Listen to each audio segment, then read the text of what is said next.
Right, let's try this one more time, continuing to seek answers to our exclusive, where we reveal the cover-up in a deadly Limpopo crash. One of the vehicles involved belonged to the interim chairperson of the Provincial Economic Development Agency, Chipyane Nkadimeng. It also turns out that it was not roadworthy and the license disc had expired 4 months prior to the accident. Let's just remind you that 5 people lost their lives that morning of the 30th of July 2023. Let's try to speak to Major General Samuel Manala. He is the Limpopo Deputy Provincial Commissioner for Crime Detection. General, let's try this one more time. In terms of, what officers are supposed to look for when they go to scenes like this, or where they're called to scenes like this, they're supposed to at least make sure that there are blood tests that are taken of all the drivers, deceased or not. They didn't do this. Why? Afternoon, any of viewers. Can I explain to say when the police arrived at the scene, 3 vehicles were involved. The driver from the Avanza already passed on in the scene, and the driver of the Polo and the Mercedes-Benz were already transported to Jane First Hospital when the police arrived at the scene. So that was the reason why the blood test was not taken. As far as I understand it, what has been explained to us, particularly by the RTMC, is that the blood tests of all drivers, even the deceased, were supposed to be taken. So you had that body on scene to be able to take the blood test there to at least determine whether or not this would be an inquest, or would you move it to a culpable homicide case? That's number one. Number two, the driver of the Polo spoke to us, and he says he was there with the people who were in the Mercedes-Benz when police arrived on scene. They had not left yet, but authorities didn't take the blood tests or at least even a breathalyzer. Mashiko, can I mention to say, according to our members that arrived at the scene, according to them, the driver of the Polo was already taken. But in terms of that, that is a matter of investigation. We have taken note of what has been transpiring in terms of that, but it's a matter of investigation. Just to mention to say, the driver of the Avanza that passed on at the scene, the blood test will be tested when we do the post-mortem report. But in terms of the other 2 drivers, according to our members that arrived in the scene, and also we just need to mention to say there's a time frame of the blood to be taken. The period of 2 hours should be considered when we take the blood test. But it's a matter of investigation. Unfortunately for the 2 drivers, no blood was taken because according to the members, they were already transported to hospital. Evidence that we have from investigators and even the Jane First Hospital, which is where the private ambulance seems to have taken all the drivers and all the people who were injured, is that while they were attending to the survivor in the Avanza, the lady who survived, she was the most injured, so obviously they needed to attend to her first that morning. When the doctor came out into the general ward to try and help the drivers, suddenly the 2 people who were in the Mercedes-Benz had left. Would you not call that fleeing the accident scene? That is a matter of investigation, as I've already mentioned. There's so many allegations that have been made regarding this. But as the police, we're still busy following up all that information that has already been mentioned.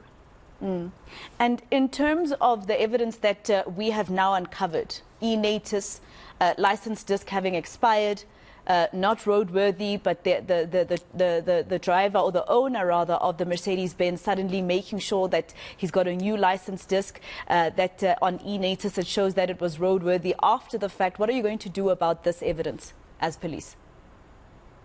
Like I've already mentioned, Mashiko, remember at the crime scene there were photos taken from our criminal record department. So it's a matter of investigation. We already looked what has already been mentioned and transpired at the scene. But it's a matter of investigation, as I've already mentioned. Just explain to me why was no one arrested in terms of, the statements that you've gotten from the 2 drivers who were there. The Polo driver, the Mercedes-Benz driver, the owner of the Mercedes-Benz. In your docket, you spoke to both of them, right? Even though the passenger in the Mercedes-Benz in particular only came to you to give you the statement after the fact, and you say that it's because they had all already left and gone to hospital. Fine, we can leave it there for now. But why wasn't anyone arrested after these statements were given, with 5 people having died? You know, didn't you need to arrest one or both of the drivers that survived? They can apply for bail.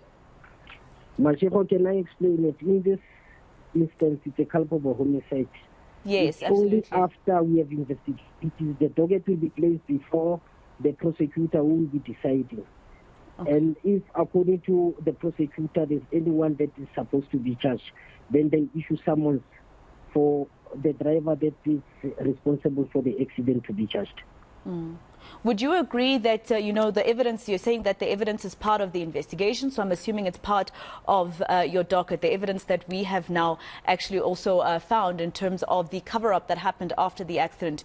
Would you agree that maybe your application as police to the prosecutor or the Director of Public Prosecutions in Limpopo should actually move from culpable homicide to possible murder? Well, that is the decision of the DPP. But in such cases, the possible charge that the driver might be charged with is culpable homicide. For now.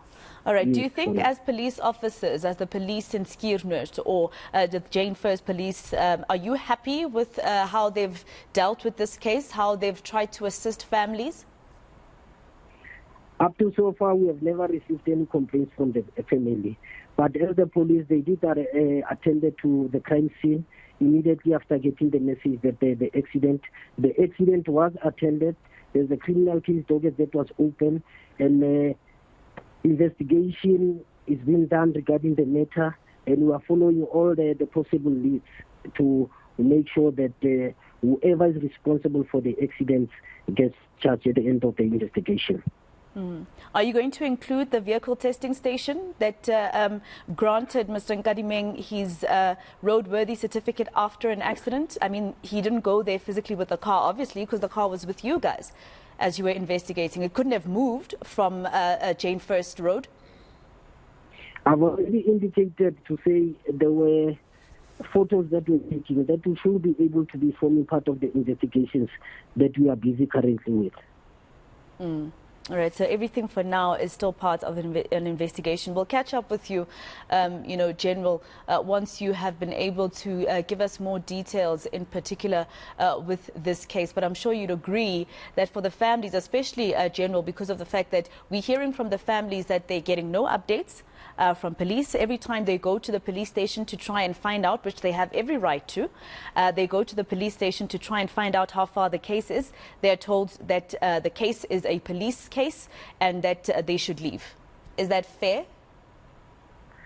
Masheko, I've noted what you already mentioned, but I've already approached the team that is investigating the case.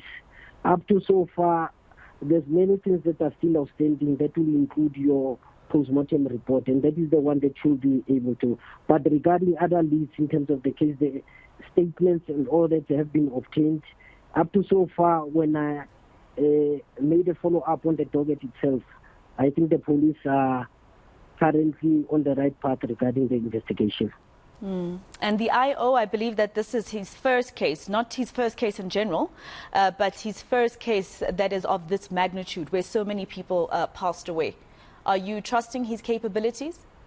The investigator that is investigating the case is a seasoned police officer and is very experienced. That I can assure that. And also, like I've already mentioned, this investigation is being monitored from the provincial office. So that we can do the right thing. And you can give us every assurance that, you know, even those who are powerful, if they found wanted, we will see arrests. That's correct. As the police will do our level best to see to it, whoever is responsible for the accident will see the light of justice in court. Well, obviously, according to us at eNCA, there should be arrests that are imminent, General, because of the fact that there's evidence that's showing a cover-up. At least for that, not for the deaths, but at least for that, someone should be arrested, whether it's Mr. Nkadimeng himself for the cover-up that he's done or the vehicle testing station. Did police go to the hospital that he said he was admitted to for 2 days?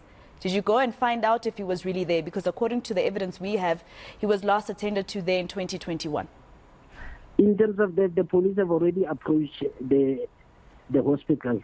I think that is a matter of investigation, but what I can currently confirm to say, he was never admitted at the hospital that you already mentioned. But that is forming part of the investigation.